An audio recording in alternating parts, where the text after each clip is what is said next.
శ్రీ గురుభ్యో నమ. శ్రీమాత్రే నమ. ఓం నమ శివాయ. హర హర మహాదేవ శంభో శంకర. 19వ రోజు పారాయణము. వ్యాఖ్యాత మీ రాధమ్మ. 19వ రోజు పారాయణము సప్తమాధ్యాయము. నారదుడు చెబుతున్నాడు, పృథు భూపాల, కార్తీక వ్రతస్థుడైన పురుషుడు పాటించవలసిన నియమాలను చెబుతాను విను. కార్తీక వ్రతస్థులకు నియమములు. ఈ వ్రతస్థుడు మాంసము, తేనె, రేగుపండ్లు, నల్లావాలు, ఉన్మాదకాలను భుజించకూడదు. పరాన్నభుక్తి, పరద్రోహం, దేశాటనలు త్యజించాలి. తీర్థయాత్రలు మాత్రం చేయవచ్చును. దేవ, బ్రాహ్మ, గురు రాజులను, స్త్రీలను, గోవ్రతస్థులను దూషించకూడదు. అవిసె నూనెను, నువ్వుల నూనెను, విక్రయాన్నమును, నింద్య వ్యంజనే యుక్త భోజనమును, దూషితాహారమును విసర్జించాలి. ప్రాణి సంబంధిత మాంస చూర్ణాలను, ఆమ్ల సంబంధితాలైన నిమ్మకాయలు, కొర్రల వంటి హీనధాన్యాలను, చద్ది అన్నాన్ని స్వీకరించకూడదు. మేక, గేదె, ఆవు వీటి పాలు తప్ప మరే ఇతర ప్రాణుల అమిష సంబంధ క్షీరాలను స్వీకరించకూడదు. బ్రాహ్మణులచే అమ్మబడే రసాలను, భూజాతలవణాలను విసర్జించాలి. రాగి పాత్రలలో ఉంచిన పంచగవ్యం, చిన్న చిన్న గుంటలలో ఉండే కుళ్ళు దైవానికి నివేదింపబడని అన్నము, ఈ మూడు మాంసతుల్యాలుగా చెప్పబడుతున్నాయి కనుక వాటిని విసర్జించాలి. బ్రహ్మచర్యాన్ని, భూసేనాన్ని పాటించాలి. ఆకులలోనే భోజనము చేయాలి. 4వ జామున భుజించటమే శ్రేష్టం. ఈ కార్తీక వ్రతస్థుడు ఒక్క నరక చతుర్దశి నాడు తప్ప తక్కిన దీక్షా దినాలలో తైలాభ్యంగనం చేయకూడదు. విష్ణువ్రతం చేసేవారు వంకాయ, గుమ్మడికాయ, వాకుడుకాయ, పుచ్చకాయలను విసర్జించాలి. బహిష్ఠలతోనూ, మ్లేచ్ఛులతోనూ, వ్రతభ్రష్టులతోనూ, వేదత్యక్తులతోనూ సంభాషించకూడదు. అటువంటి వారి ఎంగిలి కానీ, కాకులు తాకిన ఆహారాన్ని కానీ, ఆశ ఔచ సంబంధితాహారం కానీ, ఒకసారి వండి మరల ఉడికించినది కానీ, మాడు పట్టిన అన్నాన్ని కానీ తినకూడదు. తన శక్తి కొలది విష్ణు ప్రీతికై కృచ్ఛాదులను చేయాలి. గుమ్మడి, వాకుడు నురుగుడు, ముల్లంగి, మారేడు, ఉసిరిక, పుచ్చ, కొబ్బరికాయ, ఆనప, చేదుపొట్ట, రేగు, వంకాయ, ఉల్లి వీటిని పాడ్యమి ఆదిగా పరిత్యజించాలి. కార్తీక మాసంలో కూడా ఉసిరికాయను తినకూడదు. ఇవే కాక ఇంకా కొన్నింటిని కూడా వర్జించాలి. మరి కొన్నిటిని బ్రహ్మార్పణం చేసి భుజించాలి. ఈ కార్తీక మాసంలో చేసినట్లే మాఘమాసంలో కూడా చేయాలి. కార్తీక వ్రతాన్ని యథావిధిగా ఆచరించే భక్తులను చూసి యమదూతలు సింహాన్ని చూసిన ఏనుగు వలె పారిపోతారు. 100 యజ్ఞాలు చేసినవాడు కూడా స్వర్గాన్నే పొందుతున్నాడు. కానీ కార్తీక వ్రతస్థుడు మాత్రం వైకుంఠాన్ని పొందుతున్నాడు. కాబట్టి యజ్ఞయాగాదుల కన్నా కార్తీక వ్రతం గొప్పదని తెలుసుకోవాలి. ఓ రాజా, భూలోకంలో ఉన్న పుణ్యక్షేత్రాలన్నీ కూడా కార్తీక వ్రతస్థుని శరీరమందే ఉంటాయి. విష్ణుజ్ఞాన సవర్తులైన ఇంద్రాదులందరూ రాజును సేవకులు కొలిచినట్లుగా ఈ వ్రతస్థుడిని సేవిస్తారు. విష్ణు వ్రతాచరణ పరులు ఎక్కడ పూజింపబడుతూ ఉంటారో అక్కడ నుంచి గ్రహ, భూత, పిశాచగణాలు పలాయన మంత్రాన్ని పఠిస్తాయి. యథావిధిగా కార్తీక వ్రతం చేసేవారి పుణ్యాన్ని చెప్పటం చతుర్ముఖుడైన బ్రహ్మకు కూడా సాధ్యము కాదు. ఈ కార్తీక వ్రతాన్ని విడువకుండా ఆచరించేవాడు తీర్థయాత్రలు చేయవలసిన అవసరమే లేదు. ఇందులో ముఖ్యంగా మనకి గుర్తు ఉంచుకోవలసిన కొన్ని విషయాలు ఏమనగా, ఆహార క్రమశిక్షణ మనకి ఉండాలి.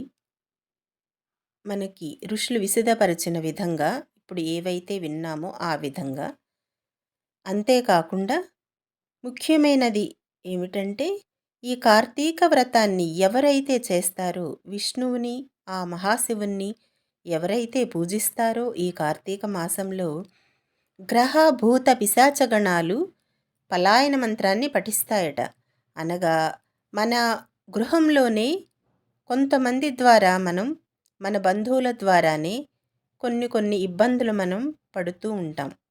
అటువంటి గ్రహబాధలు, ఈ భూత పిశాచ గణాలు, వారిని పట్టి పీడించే కొన్ని ఇటువంటి గణాలు ఉంటాయి, మనలోనే ఉంటాయి, మన చుట్టుపక్కల ఉంటాయి కదా. అటువంటి గణాలన్నీ కూడా పారిపోతాయట మనం ఈ కార్తీక మాస వ్రతం మనం చేసినట్లయితే. అంతేకాకుండా ఇంకొక గొప్ప ఫలం ఏమిటంటే, తీర్థయాత్రలు చేయవలసిన అవసరమే లేదు. అంటే అంత గొప్ప పుణ్యాన్ని మనకి ఈ కార్తీక మాసం ద్వారా మనం పొందవచ్చన్నమాట. అలానే వెళ్ళవద్దు అని కాదు వారు చెప్పేది. ఏమిటంటే అంత ఫలం ఉంటుంది అని. సప్తమోధ్యాయ సమాప్తః. 7వ అధ్యాయము సమాప్తము. తదుపరి అష్టమాధ్యాయము. ప్రజారంజనశీల వృధునృపాల.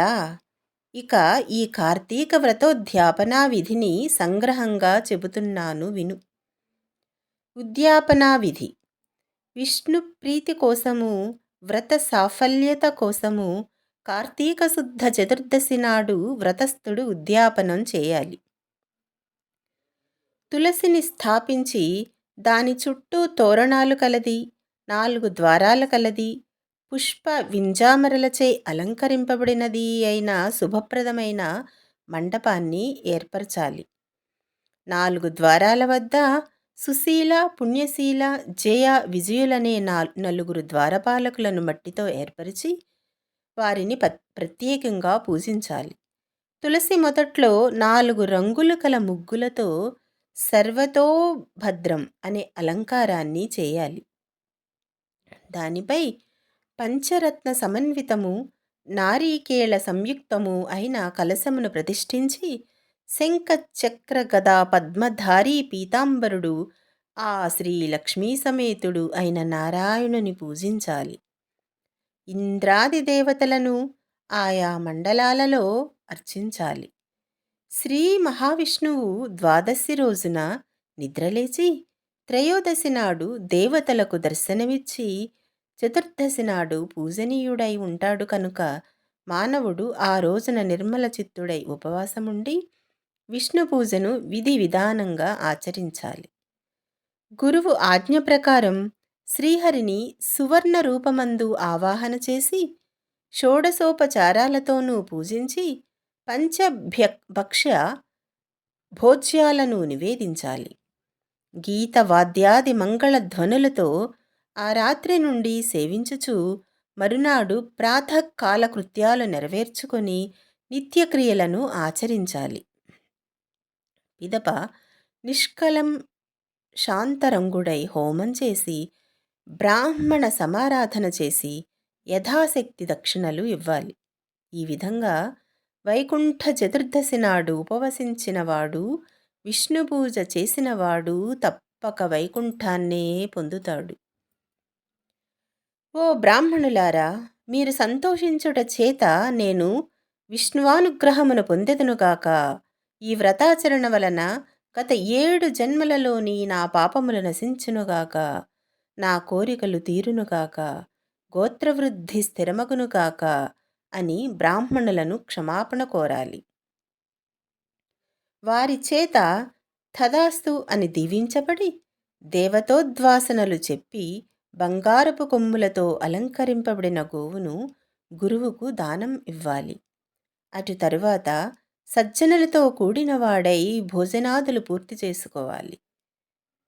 19వ రోజు పారాయణము సమాప్తము. 19వ రోజు పారాయణము సమాప్తము. ఈరోజు గోమాతను ప్రార్థించుకుంటూ సెలవు తీసుకుందామా? గోమాతను పూజించిన మనము ఎంతగానో పుణ్యమును సంపాదించుకుందుము అని మన శాస్త్రాల ద్వారా మనం తెలుసుకుంటూ ఉన్నాము. నమో గోభ్యః శ్రీమతీభ్యః సౌరాభేయీభ్య ఏవ చ నమో బ్రహ్మనుతాభ్యశ్చ పవిత్రాభ్యో నమో నమః. గావో మనుమాగృతః సంతు గావో మే సంతు సృష్టతః. గావో మే హృదయే నిత్యంగనాం మధ్యే వసామ్యహం. సర్వదేవమయే దేవి సర్వదేవైరలంకృతే మాతర్మమాభిలషితం సఫలం కురు నందిని అని గోమాతకు మనం నమస్కరించవలేను. గోమాతను ఎవరు పూజిస్తారో వారు సమస్త లోకాలలోనూ ప్రవేశించడానికి అవకాశాన్ని కలిగి ఉంటారు. మన చుట్టూ ఉండే మన గోమాతలను మనం రక్షించుకుందాం, పూజిద్దాం, ప్రార్థిద్దాం. ఆ దేవదేవుని యొక్క కరుణా కటాక్ష వీక్షణాలని పొందుదాం. ఆత్మబంధువులారా, నమస్కారములు.